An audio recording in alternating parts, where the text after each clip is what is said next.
After my wife's death, my sister-in-law invited me to her son's birthday.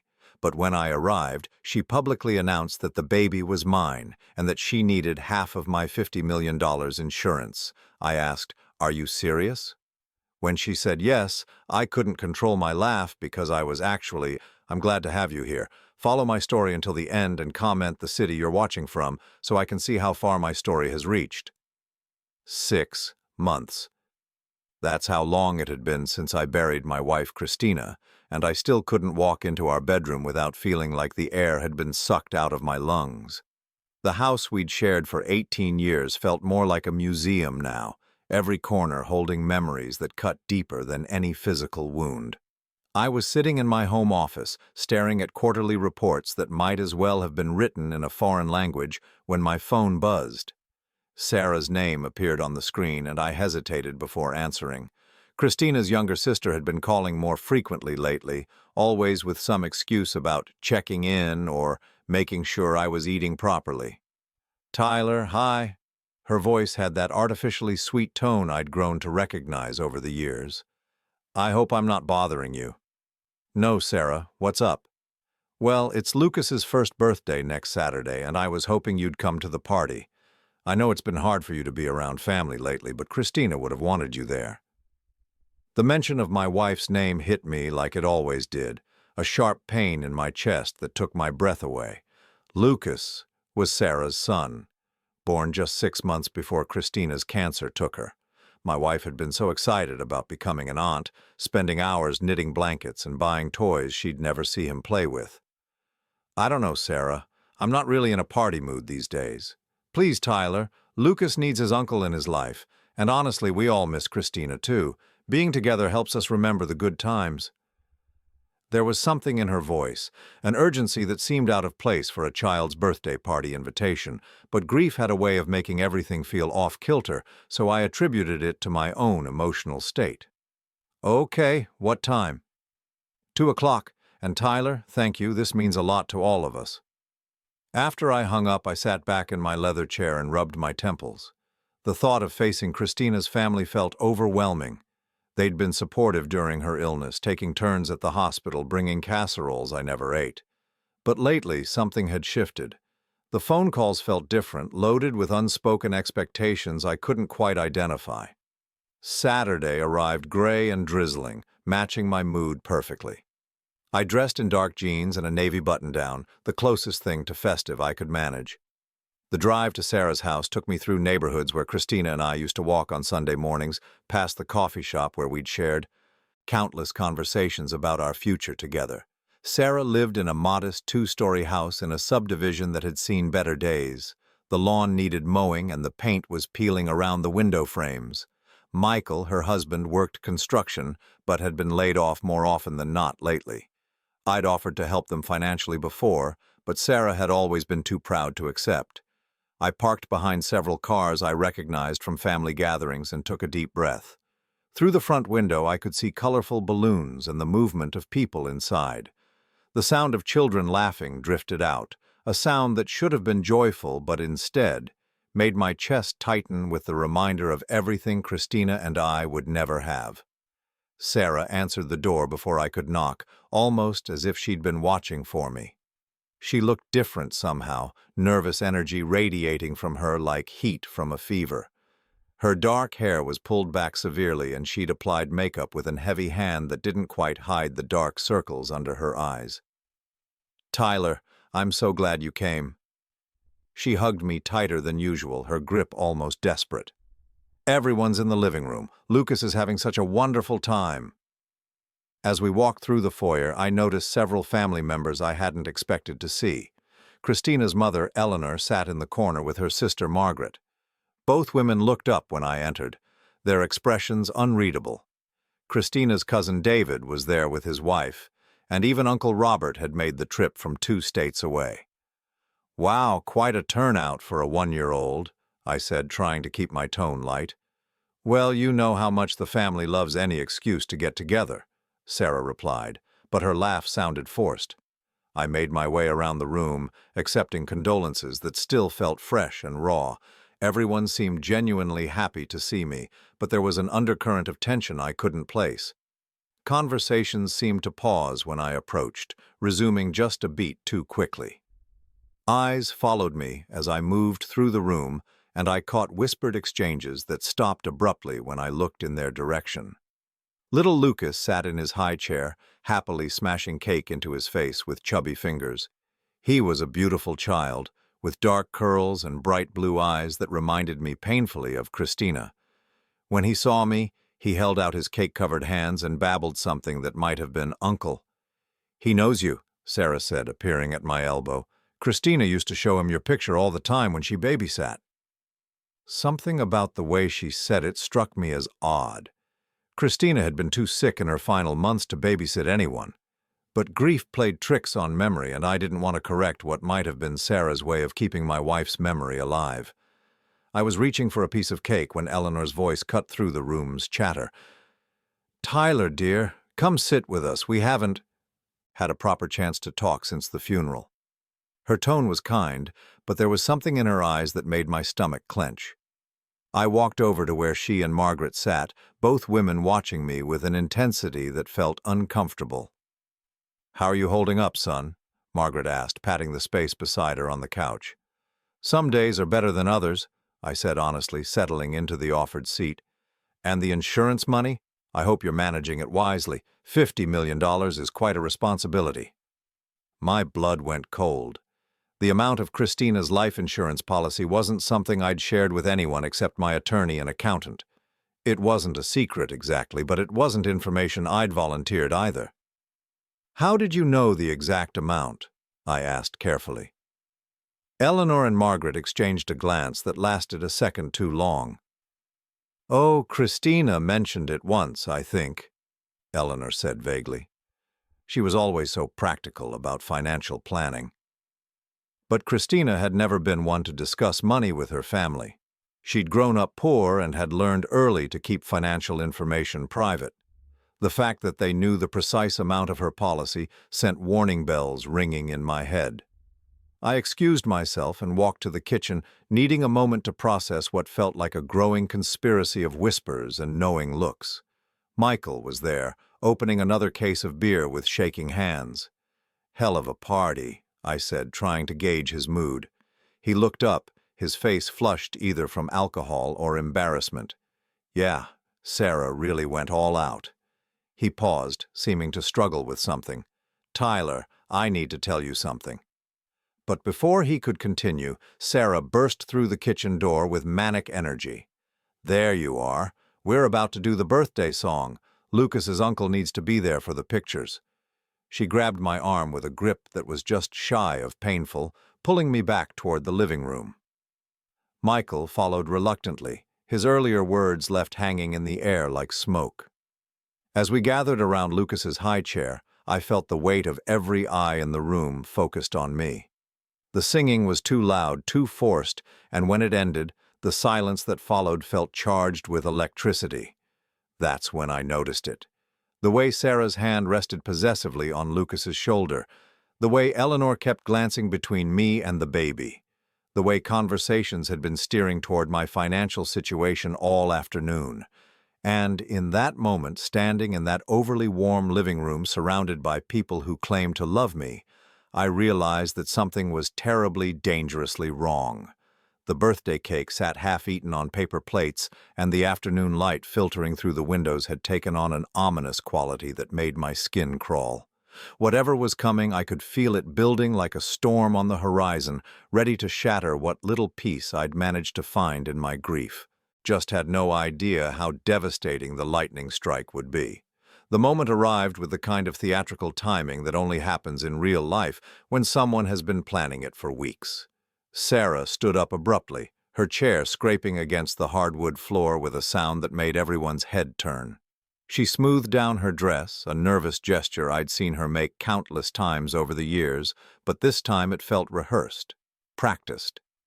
"Before everyone leaves," she announced, her voice carrying across the room with surprising authority, "I have something important to share."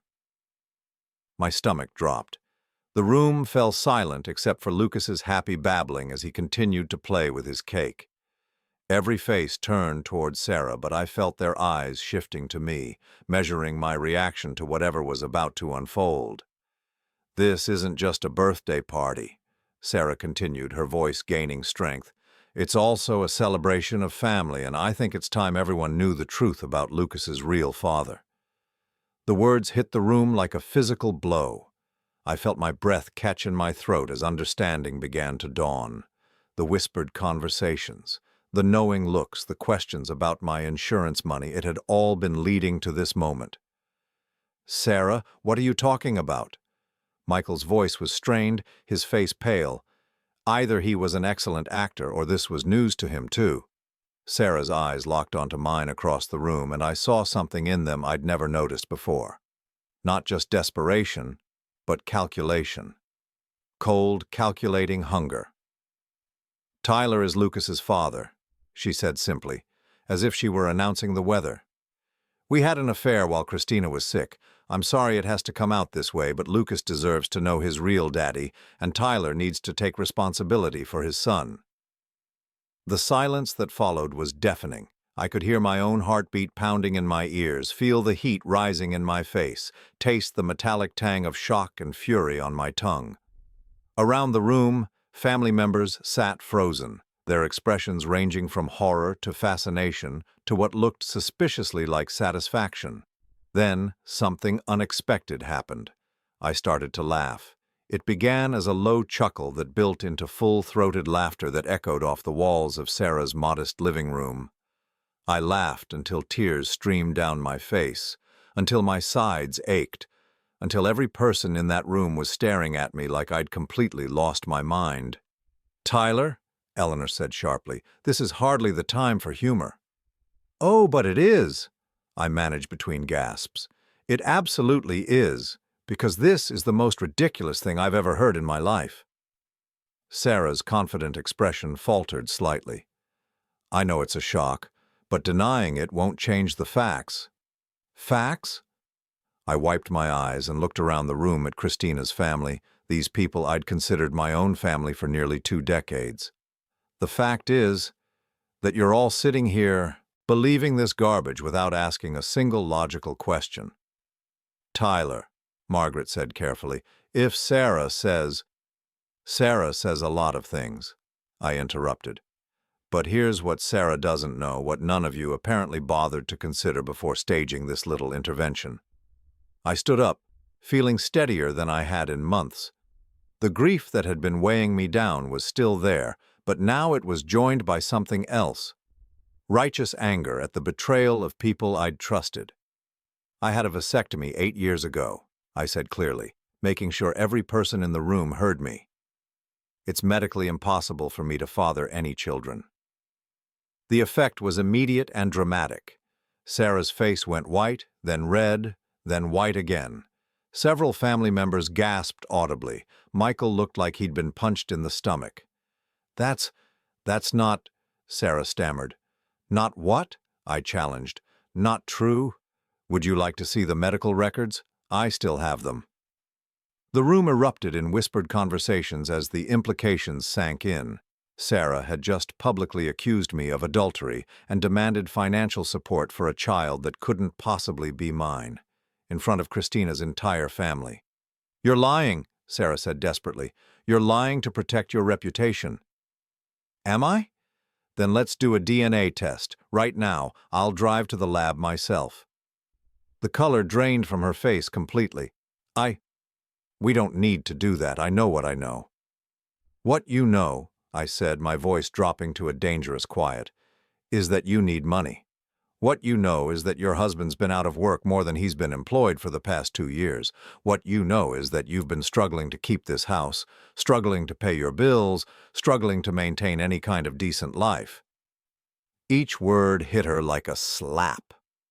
Around the room, family members were starting to look uncomfortable, shifting in their seats as they realized they'd been pulled into something uglier than they'd bargained for. "That doesn't mean," Eleanor started. "It means," I continued, that someone looked at my wife's life insurance payout and saw an opportunity. Someone decided that $50 million was worth destroying whatever relationship we might have had left." Tyler, please. Sarah's voice cracked. Think about Lucas. Even if you're not his biological father, Christina loved him like he was her nephew. She would have wanted you to help take care of him. And there it was. The emotional manipulation disguised as honoring my dead wife's memory, using Christina's love against me, twisting it into a weapon to pry open my wallet. Don't, I said, my voice like ice. Don't you dare use my wife's name to justify this con job. Michael stood up suddenly, his face flushed with anger and humiliation. Sarah, what the hell is going on here? Is Tyler the father or not? Sarah's mouth opened and closed like a fish gasping for air. The confident woman who'd orchestrated this confrontation had disappeared, leaving behind someone who looked small and cornered and desperate. The timing, it could have been, she stammered. No, I said firmly. It couldn't have been. Because I love my wife, because I never cheated on her, and because it's medically impossible for me to father children. The room fell silent again, but this time the silence felt different. Where before it had been charged with anticipation, now it was heavy, with shame and disappointment. Family members who had been ready to condemn me for adultery were now looking at Sarah with suspicion and disgust. How could you do this? Michael's voice was barely above a whisper. How could you humiliate our family like this? I was desperate, Sarah said, tears starting to flow. We're going to lose the house. The credit cards are maxed out. I thought if Tyler could just help us. By lying? By accusing him of adultery? By trying to destroy his memory of Christina? I watched this family implosion with a mixture of satisfaction and sadness. These were people I'd cared about, people who had supported Christina and me through her illness. But they'd also just sat here, ready to believe the worst about me based on nothing more than Sarah's desperate lies. Tyler, Eleanor said quietly, we owe you an apology. Do you? I asked. Or did you all know exactly what Sarah was planning to say today? The uncomfortable shifting in the room told me everything I needed to know. This hadn't been Sarah acting alone. This had been a coordinated effort, a family meeting where they'd discussed my finances and decided I owed them something. I walked over to Lucas's high chair where the innocent baby continued to play with his toys, oblivious to the drama unfolding around him. He looked up at me with bright, trusting eyes, and for a moment my heart clenched with genuine affection for this child who had become a pawn in his mother's scheme. Lucas deserves better than this, I said quietly. He deserves a mother who doesn't use him as bait for con jobs. Sarah's sobs grew louder, but I felt no sympathy for her tears. She'd been willing to destroy my reputation, my memory of Christina, and her own son's future for money she had no right to claim. I headed toward the door, ignoring the calls from various family members who suddenly wanted to explain or apologize or make excuses. But as I reached for the handle, Sarah's voice stopped me cold. Wait, she called out desperately. There's something else, something about Christina that you don't know. I turned, slowly, seeing something in her eyes that made my blood run cold. Whatever she was about to say, I had the terrible feeling that this afternoon was far from over. And somewhere in the back of my mind a small voice whispered that maybe, just maybe, I didn't know my late wife as well as I thought I did. Sarah's words hung in the air like poison gas, and I felt something cold settle in my chest. The way she said something about Christina with that desperate, calculating look in her eyes made every instinct I had scream danger. What are you talking about? I asked quietly, but I didn't move back into the room. Whatever bomb she was about to drop, I wanted to be near an exit. Christina knew, Sarah said, her voice gaining strength as she saw she had my attention. She knew about us, about what happened between us. The room went completely silent. Even Lucas stopped babbling, as if sensing the tension that had descended like a suffocating blanket over his first birthday party. There was no us, I said firmly. There was no what happened. You're digging yourself deeper into a hole that you can't climb out of. She confronted me, Sarah continued, tears streaming down her face.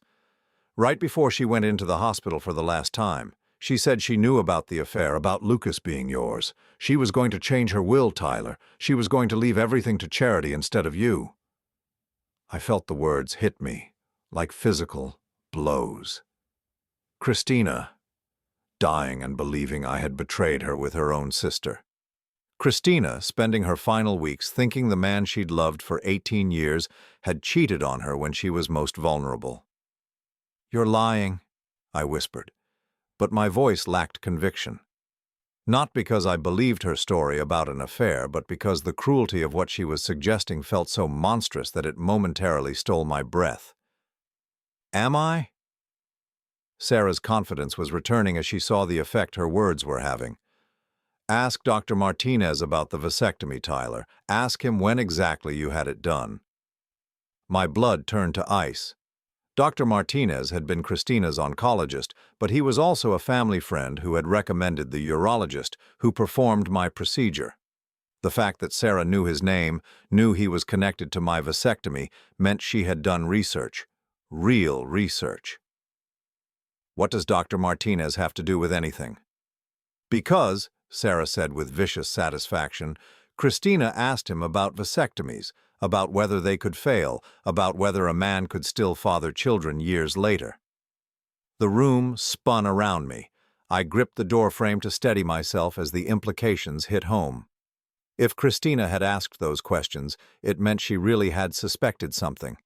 It meant my dying wife had spent her final weeks believing I had betrayed her.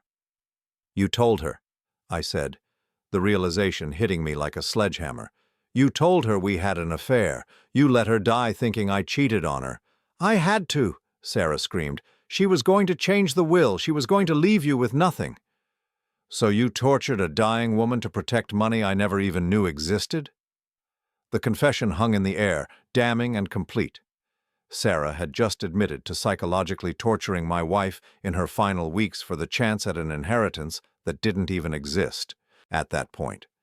Michael stood up slowly, his face pale with disgust. "Sarah, tell me you didn't do what I think you did." "I was protecting our family," Sarah said desperately. "Our son's future.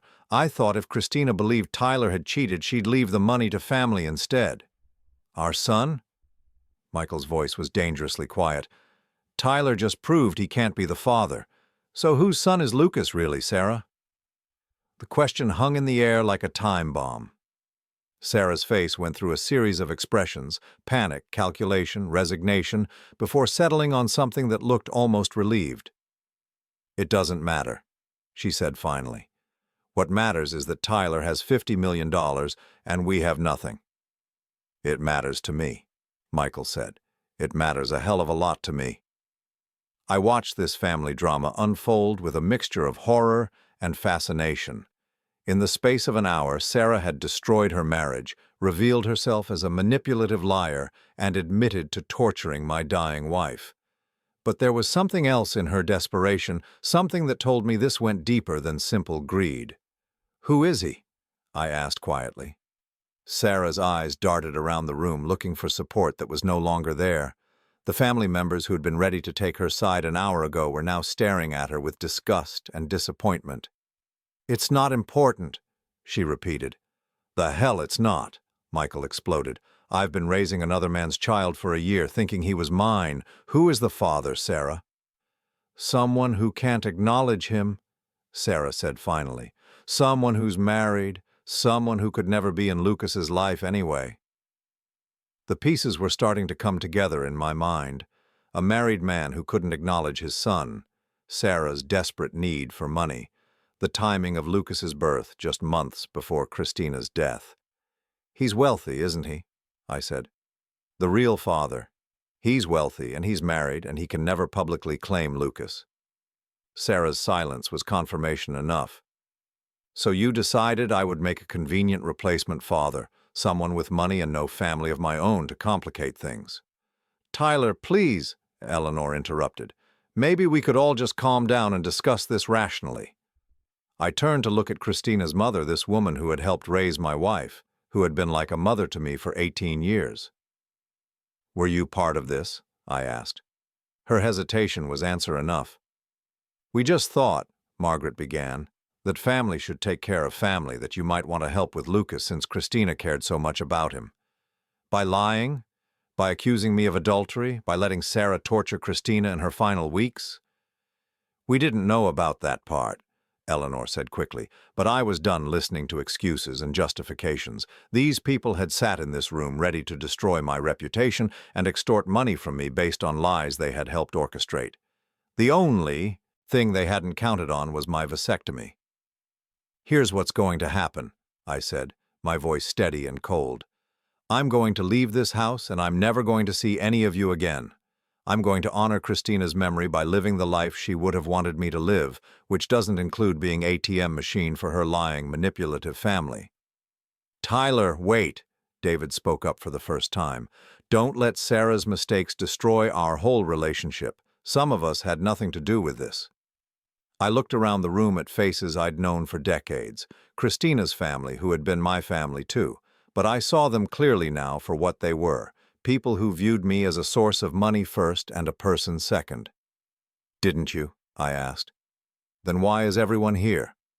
Why is Uncle Robert here from 3 states away for a 1-year-old's birthday party? Why are you all here on the same day that Sarah decided to make her big announcement?" The uncomfortable shifting told me everything I needed to know. This had been planned, coordinated, rehearsed. They had all known what Sarah was going to say, had all been prepared to support her claim in exchange for what they hoped would be a piece of $50 million. I walked over to Lucas one more time. The baby looked up at me with those bright blue eyes, and I felt a stab of genuine sadness. Not for Sarah, not for the family that had betrayed me, but for this innocent child who would grow up learning that his mother had tried to sell him to the highest bidder. "I'm sorry, little guy," I whispered. "You deserve so much better than this." Then I walked out of that house and into the gray September afternoon, feeling like I was emerging from a toxic fog that had been choking me for months without my realizing it. But as I drove away, Sarah's words about Christina echoed in my mind. Had my wife really spent her final weeks believing I had betrayed her?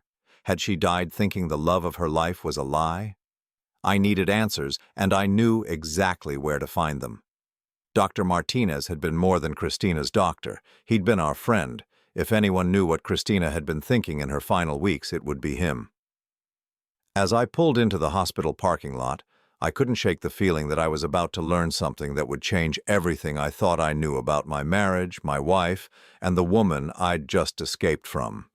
The truth, I was beginning to realize, was going to be more complicated than either Sarah's lies or my own assumptions, and somehow that terrified me more than anything that had happened at the party. Dr. Martinez looked older than I remembered as he sat across from me in his office, his hands folded on the desk between us. The fluorescent lights cast harsh shadows across his face, making the lines around his eyes more pronounced. He'd aged in the 6 months since Christina's funeral, and I suspected I had too. "Tyler, I'm glad you came to see me," he said, quietly. "I've been thinking about calling you for weeks." My stomach dropped. "About what Christina asked you? About the vasectomy?" He nodded slowly, his expression grave. "She did ask me about it, but not for the reasons you might think." I leaned forward, my heart pounding. "What do you mean?" "Christina knew about your vasectomy, Tyler. She knew it was medically impossible for you to father children. That's why she came to me with questions." The words hit me like a physical blow. "I don't understand. If she knew I couldn't be the father, then why did Sarah say—" "Because Sarah told Christina that Lucas was your son," Dr. Martinez interrupted, "and Christina knew immediately that it was a lie." The room spun around me as the implications sank in. Christina hadn't died believing I cheated on her. She'd died knowing that her sister was a liar. "Sarah came to Christina about 3 weeks before her final hospitalization," Dr. Martinez continued. "She claimed you had been having an affair, that Lucas was your child, and that Christina should change her will to provide for the baby." "And Christina didn't believe her?" "Christina laughed in her face," Dr. Martinez said with a sad smile. "She told Sarah that she knew about your vasectomy, knew it was impossible, and that she was disgusted by the attempt to manipulate her when she was dying." Relief flooded through me so powerfully that I felt dizzy. Christina had known, she had trusted me. She had died knowing that our love was real and unbroken, but the relief was quickly replaced by a burning rage at what Sarah had tried to do. "So why did Christina ask you about vasectomies failing?" Dr. Martinez hesitated, and I saw something troubling cross his expression. "Because she wanted to understand something about Sarah's situation. She was trying to figure out who the real father was." "Did she figure it out?" "She had her suspicions." He paused, seeming to weigh his words carefully. "Tyler, what I'm about to tell you could be very damaging to several people. Are you sure you want to know?" "After what happened today? Yes. I need to know everything." Dr. Martinez opened his desk drawer and pulled out a sealed envelope with my name written on it in Christina's handwriting. "She asked me to give you this if Sarah ever came after you for money," he said. "She said you'd know when the time was right." My hands shook as I took the envelope. Christina's handwriting, her final words to me about something she'd known would happen after her death. She knew Sarah would do this. Christina knew her sister better than anyone. She knew Sarah was desperate for money, knew she was capable of manipulation, and she knew that with $50 million at stake, Sarah wouldn't be able to resist taking a shot at it. I stared at the envelope, afraid to open it but knowing I had to. "Dr. Martinez, who did Christina think was Lucas's real father?" He was quiet for a long moment, and when he spoke, his voice was barely above a whisper. "Have you ever wondered why Eleanor and Margaret knew the exact amount of your insurance policy?" My blood went cold. "What are you saying?" "I'm saying that Christina discovered something in her final weeks that shocked her to her core. Something about her own family that made her realize Sarah's desperation went deeper than simple financial trouble. Tell me. The real father of Lucas is married, wealthy, and someone who could never publicly acknowledge the child," Dr. Martinez said carefully. "Someone who has been giving Sarah money to keep quiet but not enough to solve her problems permanently." The pieces were starting to click into place in my mind, forming a picture so ugly I didn't want to see it clearly. "Someone in the family," I said. Dr. Martinez nodded grimly. "Christina found text messages on Sarah's phone when she was visiting one day, messages that made it very clear who Lucas's father really is and why Sarah is so desperate for money." "Who?" "Read the letter, Tyler. Christina explains everything." With trembling fingers, I opened the envelope and unfolded 2 pages of Christina's neat handwriting. As I read, I felt my understanding of the past year shift and realign into something far more sinister than I could have imagined. "My dearest Tyler, if you're reading this, then Sarah has done exactly what I knew she would do. She's tried to convince you that Lucas is your son, and she's probably gathered the family to pressure you into supporting her claim. I need you to know several things. First, I never doubted you for a second. I know about your vasectomy. I know you would never cheat on me, and I know that our love was real and true until my very last breath. Second, Sarah is not just desperate for money, she's being blackmailed. The real father of Lucas is David. My cousin David, who has been married to Janet for 15 years and who serves on the board of directors for 3 major corporations. He's worth approximately $12 million, but he could lose everything, his marriage, his children, his career, if his affair with Sarah came to light. He's been giving Sarah $5,000 a month to keep quiet, but it's not enough to cover her debts and lifestyle. She needs a bigger score, and your insurance money looks like the perfect solution. But here's the part that breaks my heart, Tyler. The family knows. Eleanor knows. Margaret knows. Even Uncle Robert knows. They've all been covering for David, helping him keep his secret, and they see your money as a way to solve the problem permanently. They've turned my baby nephew into a commodity, a tool to extract money from the man I love. They've convinced themselves that you owe the family something because you'll inherit my insurance money. I want you to know that I changed my will 3 days before I died. Not to leave the money to charity, as Sarah probably threatened, but to protect you. Money is yours absolutely, with one condition. You must cut ties with my family completely if they try to manipulate you after my death. I know this seems harsh, but I've seen what they're capable of. They sat in my living room, planning how to get their hands on your money while I was upstairs dying. They talked about you like you were a resource to be harvested, not a person who was grieving. I need you to be free of them, Tyler. I need you to live your life without the weight of their expectations and manipulations. Take the money and build something beautiful, travel, find love again. Do all the things we dreamed of doing together. Don't let them guilt you with memories of me.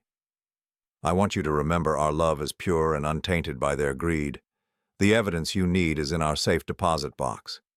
David's text messages to Sarah, financial records showing his payments to her, even a DNA test he had done privately. I gathered it all before I died. I love you forever, Christina. P.S. Lucas is innocent in all of this. If you can find a way to help him without enabling Sarah's manipulation, please do. He deserves better than the family he was born into. I sat in stunned silence, the letter trembling in my hands. David, Christina's cousin, who I'd considered a friend, a man who had sat in my living room, eaten my food, comforted me at Christina's funeral, all while knowing he was the father of the child his sister-in-law was trying to pin on me. She gave you copies of everything? I asked Dr. Martinez. He nodded. It's all in a sealed file in the hospital's secure storage. She wanted to make sure Sarah couldn't destroy the evidence. I thought back to the party, to David's reluctant participation in the confrontation. He hadn't spoken up when Sarah made her accusation, but he also hadn't piled on like the others. Now I knew why. He was caught between protecting his own secret and watching an innocent man be destroyed. "What are you going to do?" Dr. Martinez asked. I folded the letter carefully and put it back in the envelope. For the first time in months, I felt clear-headed and purposeful. Christina had given me everything I needed to protect myself and expose the truth. "I'm going to honor my wife's wishes," I said. "I'm going to cut ties with her family permanently." "And David? Lucas?" I thought about the innocent baby who was being used as a pawn in this ugly game, and about the man who had fathered him but was too cowardly to claim him. "Lucas deserves to know his real father," I said, "and David deserves to face the consequences of his choices." As I left the hospital, I felt something I hadn't experienced in months.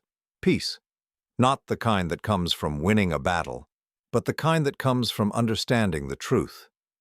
Christina had protected me even after death, had seen through her family's manipulation, and given me the tools to escape it. But there was one more thing I needed to do. One final confrontation that would put this ugly chapter behind me forever and ensure that Sarah could never try this again with anyone else. I pulled out my phone and sent a single text to David. "We need to talk. Tomorrow at 10 a.m., Christina's grave. Come alone or I go to Janet with everything."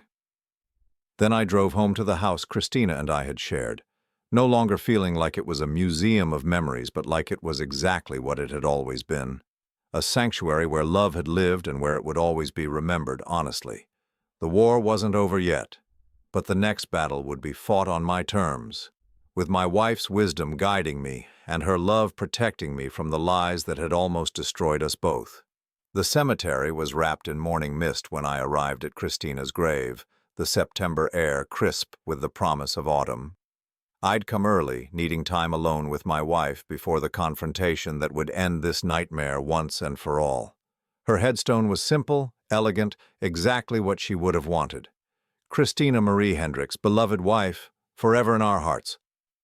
I'd chosen those words during the fog of grief, never imagining how prophetic they would become. "I found your letter," I said quietly, placing fresh white roses on her grave. "You saved me, even after you were gone. You always were the smartest one in the family." The irony wasn't lost on me, that I was about to confront her cousin here, in this place where her body rested. But somehow it felt right. Christina had orchestrated this final revelation, and she deserved to be here for it. David arrived exactly at 10, his expensive sedan crunching over the gravel path. He looked terrible, pale, unshaven, his usual confident demeanor replaced by the haunted look of a man whose secrets were about to destroy his life. "Tyler," he said as he approached, his voice hoarse, "I'm sorry it's come to this." "Are you? Or are you just sorry you got caught?" He stopped about 10 feet away from me, his hands shoved deep in his coat pockets. Both, I suppose. I studied his face, looking for some sign of the man I'd thought I knew. David had been at my wedding, had been a pallbearer at Christina's funeral, had shaken my hand and called me brother, all while carrying this poisonous secret. "How long?" I asked. "The affair?" "About 2 years. It started when Michael lost his job the first time. Sarah was vulnerable." Vulnerable. I let the word hang in the air. "Is that what you call someone whose husband is struggling to find work? Vulnerable?" David flinched but didn't defend himself. "It was wrong. I know it was wrong." "Wrong doesn't begin to cover it. You destroyed your marriage, your family, Sarah's marriage, and almost destroyed mine. All for what? Sex with your cousin's sister-in-law?" "It wasn't like that," David said weakly. "We had feelings for each other." "Feelings?" I laughed bitterly. "Did those feelings include letting her try to pin your son on me? Did those feelings include watching her accuse me of adultery in front of my dead wife's family?" David's face crumpled. "I never wanted it to go that far. I told Sarah not to involve you. But you didn't stop her, did you? You sat there yesterday and watched her try to destroy my reputation rather than own up to your own mess." "My marriage." "Your marriage is over anyway," I cut him off. "The only question is whether it ends with you being honest or with me showing Janet the evidence Christina collected." David's face went white. "What evidence?" I pulled out my phone and scrolled to the photos I'd taken of the documents from Christina's safe deposit box that morning. Text messages between David and Sarah discussing the pregnancy, discussing money, discussing how to keep Janet from finding out.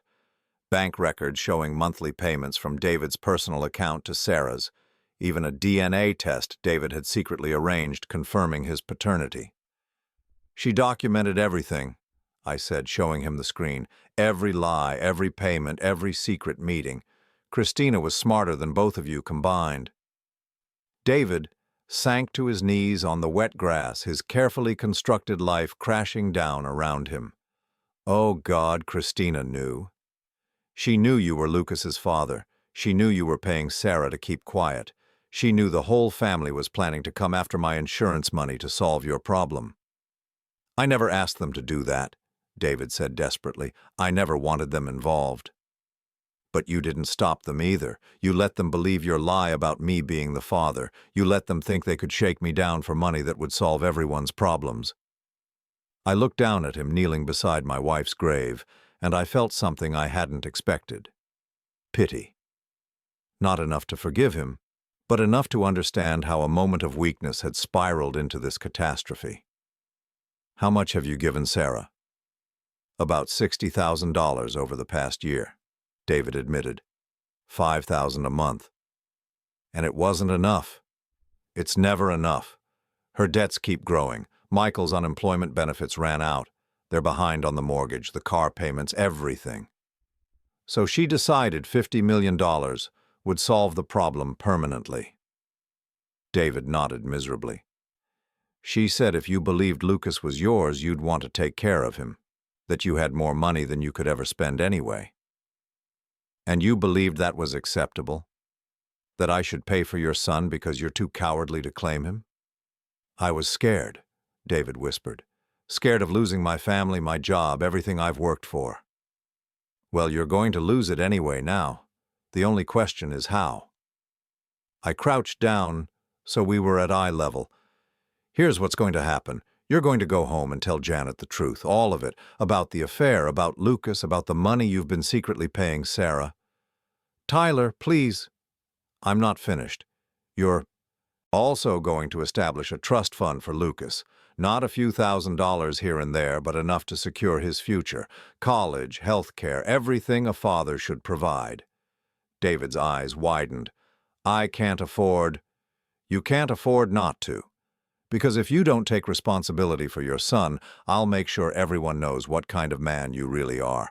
Your business partners, your clients, your board positions, everyone will know that you abandoned your child and tried to frame an innocent man." The threat hung in the air between us. David stared at me with the look of a man watching his world collapse. "There's more," I continued. "You're going to make sure Sarah understands that this ends here. No more schemes, no more manipulation, no more coming after me or anyone else for money she doesn't deserve. If she wants support for Lucas, she deals with you directly. And if I do all this? Then this stays between us and the people who already know. Janet will leave you, but at least she'll know the truth instead of living a lie. Your children will know their half-brother exists, and Lucas will grow up knowing who his real father is. David was crying now, the weight of his choices finally crushing down on him. "I'm sorry," he whispered. "I'm so sorry about all of this." "Don't apologize to me," I said, standing up. "Apologize to Christina. Apologize to your wife. Apologize to your son who's going to grow up knowing his father was too ashamed to claim him." I walked back to Christina's grave and placed my hand on her headstone. "Your family showed their true colors, sweetheart, but you already knew they would." David struggled to his feet, looking like he'd aged 10 years in the past hour. "What about you? What are you going to do?" "I'm going to honor Christina's wishes," I said simply. "I'm going to cut ties with your toxic family and live the life she wanted me to live. The money is mine, legally and morally. Christina earned it through years of work, and she chose to leave it to me. Your family will never see a penny of it." David nodded slowly, accepting his fate. "For what it's worth, Christina was the best person in our family. She deserved better than all of us." "Yes, she did, and she knew it." As David walked away, shoulders slumped in defeat, I felt the final pieces of this ugly puzzle fall into place. Christina had seen it all coming, had protected me from beyond the grave, and had given me everything I needed to escape the web of lies and manipulation that had entangled our families. I spent another hour at her grave, telling her about the confrontation, about Sarah's public humiliation, about the family she'd been wise enough to see clearly. The morning mist had burned off, leaving the cemetery bathed in golden sunlight that made everything feel clean and new. "I'm going to be okay," I promised her. "I'm going to be free." As I walked back to my car, I felt lighter than I had in months. The grief was still there, would always be there, but it was no longer tangled up with guilt, confusion, and the weight of other people's expectations.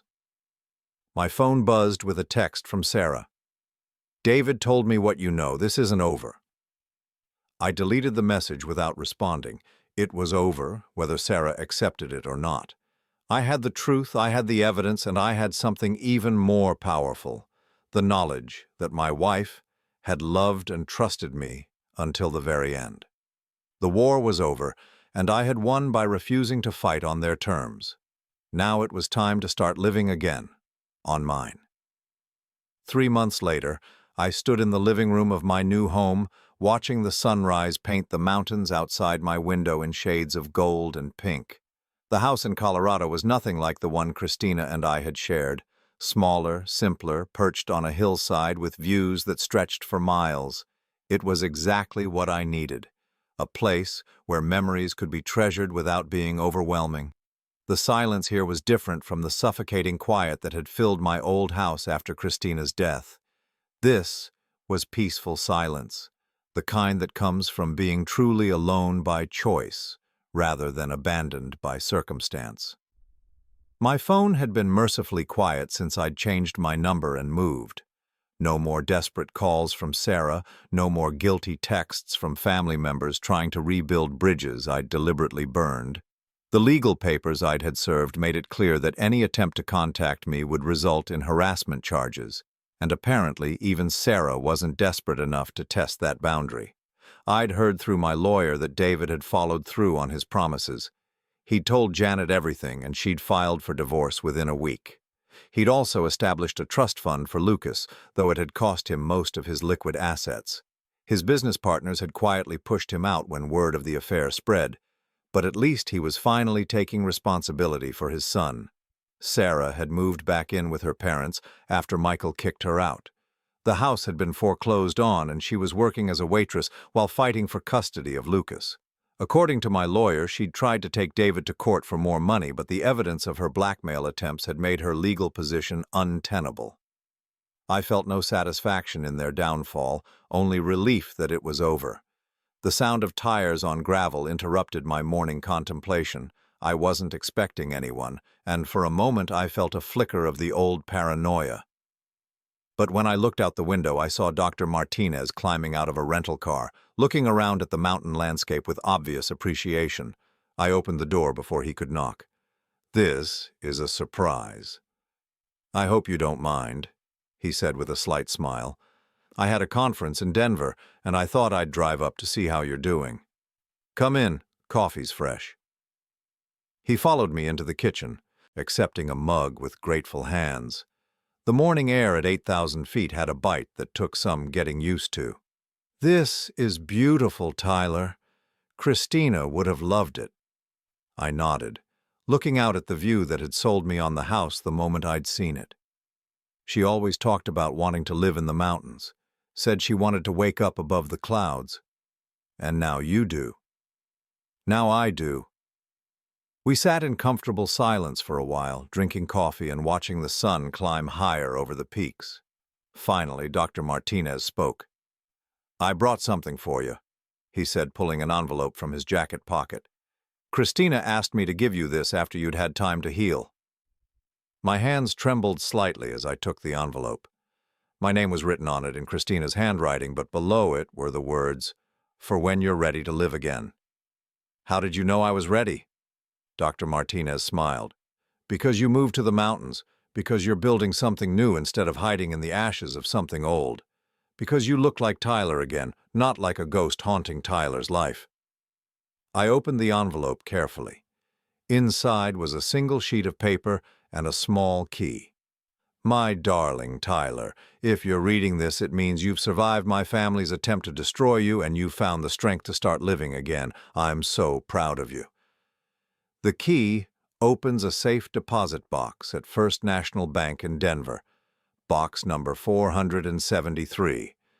Inside, you'll find something I've been saving for the day when you'd be ready to think about the future instead of just surviving the present. I want you to know that watching you grieve for me has been the hardest part of dying. Not the pain, not the fear, but knowing that I was leaving you alone to face a world that would try to take advantage of your generous heart. You gave me 18 years of perfect love, Tyler. You made every day of my life better just by being in it. Now I want you to take that capacity for love and share it with someone who deserves it. I'm not asking you to forget me or replace me. I'm asking you to honor what we had by believing in love again. Find someone who makes you laugh the way I did. Find someone who challenges you and supports you and sees the beautiful man I fell in love with all those years ago. The money in that box is yours to use however you want, but I hope you'll use some of it to travel. See the places we talked about seeing together. Stand in front of the northern lights. Walk along the beaches of New Zealand. Climb mountains that make you feel close to heaven. Live the adventure we planned, even if you have to live it alone at first. But don't stay alone forever, my love. The world needs what you have to offer, and you need what the world has to offer you. I love you forever and always, Christina P.S. I've left instructions with Dr. Martinez to check on you periodically, not to interfere, just to make sure you're not disappearing into grief the way I worried you might. Trust him to know when you need a push toward life." I looked up to find Dr. Martinez watching me with kind eyes. "She planned all of this?" "Christina was a remarkable woman. She knew you better than you knew yourself, and she knew exactly what you'd need to heal." "What's in the box?" "I don't know," he admitted. "She set it up independently, but she told me it was enough to fund whatever adventure called to you." I thought about the woman who had loved me enough to orchestrate my salvation from beyond the grave, who had protected me from her own family's greed and given me the tools to build a new life. "She was right about one thing," I said finally. "I am ready to start living again." Dr. Martinez smiled. "What does that look like?" I looked around the house I'd bought, at the mountains that stretched endlessly outside my windows, at the life I was building one careful piece at a time. "I don't know yet, but for the first time since she died, I'm excited to find out." That afternoon, I drove to Denver and opened Christina's final gift to me. Inside the safe deposit box was a cashier's check for $250,000 and a travel journal she'd started for both of us, filled with pictures and plans for all the places we'd dreamed of visiting together. The last entry was in her handwriting. For Tyler. Go everywhere we talked about going. Take pictures for both of us. Live enough life for two people until you find someone to share it with. I closed the journal and looked around the sterile bank room where my wife had arranged my liberation. She'd given me money, freedom, and most importantly, permission to be happy again. That night, I sat in my new living room with travel brochures spread across the coffee table. New Zealand beckoned with its mountains and beaches. Iceland promised northern lights dancing across winter skies. Scotland offered castles and landscapes that looked like something from a fairy tale. For the first time in months, I felt excited about tomorrow instead of just resigned to it. I picked up my phone and booked a flight to Auckland, leaving in 2 weeks. It would be my first real vacation in 5 years, my first solo adventure since college, my first step into a future that belonged entirely to me. As I fell asleep that night in my mountain house, I thought about Christina and how she'd managed to save me from a family that would have consumed me with their neediness and manipulation. She'd seen the trap they were setting and had given me everything I needed to escape it. But more than that, she'd given me permission to live again. Permission to love again. Permission to build something beautiful from the ashes of our beautiful life together. Sarah and her schemes felt like someone else's nightmare now, something that had happened to a different version of myself. The man who had been manipulated and lied to and nearly destroyed by greed disguised as family obligation was gone. In his place was someone stronger, wiser, and finally free to discover who he could become when he wasn't carrying the weight of other people's expectations and entitlement. I was Tyler again, but better. Tyler plus 18 years of love, plus hard-earned wisdom about the difference between family and parasites, plus the mountaintop perspective that comes from surviving something that should have destroyed you. Tomorrow would bring new possibilities, new adventures, and eventually new love. But tonight I was simply grateful to be alive, to be free, and to have been loved by a woman wise enough to protect me even after she was gone. The war was over, and I hadn't just survived it. I'd learned to live again.